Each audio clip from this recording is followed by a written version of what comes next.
పంటల అభివృద్ధి శ్రీకృష్ణుడు దొడ్డు పెట్టేవాడు శ్రీకృష్ణుడు, దాన్ని బహిష్కర్త చేయించేవాడు కూడా రెండు శ్రీకృష్ణుడే.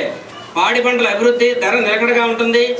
కొంచెం వర్షం అందు సముద్ర భాగంలో 10 భాగములు, పర్వతములందు 9 భాగములు, భూమి యందు 1 భాగం వర్షిస్తుంది. 16 వీసాల పంట, 8 వీసాల పంట నిలుస్తుంది.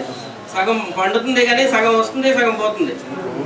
తెల్లని భూములు అని తెల్లకు ధాన్యములు బాగా పండుతాయి. అయితే తొలకరి వర్షం జ్యేష్ఠ శుద్ధం నుండి కూడా ప్రారంభం అవుతుంది. ఈ సంవత్సరం మూడవలు మన్మథనామ సంవత్సర నిజ ఆషాఢ బహుళ. ఈ సంవత్సరం ఆషాఢ మాసాలు 2 వచ్చాయి. అంటే ముందు అధిక మాసం, తర్వాత నిజమాసం. నిజాషాఢ బహుళ చతుర్దశి గురువారం అనగా 13/8/2015 పగలు 3:23 గురుమూఢం ప్రారంభమవుతున్నది. అది శ్రావణ బహుళ ఏకాదశి వరకు 9/9/2015 వరకు రాత్రి 9:46 సమాప్తం అవుతున్నది. శుద్ధ పౌర్ణమి మే 4 లగాయతు దినకత్తెళ్ళు. తర్వాత 11/5/2015 మే 11 నుంచి నిజకత్తెళ్ళు ప్రారంభం. తర్వాత పుష్కరాలు.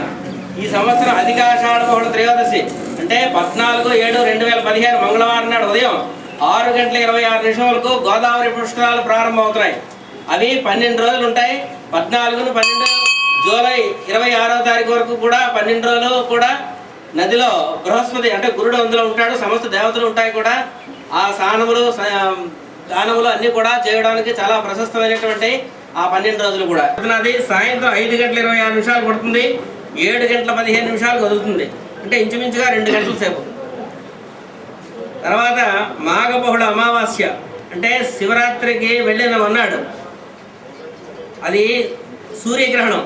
ఉదయం 5:40 పడుతుంది. 9 గంటలకు వదులుతుంది. 30వ తారీఖు వరకు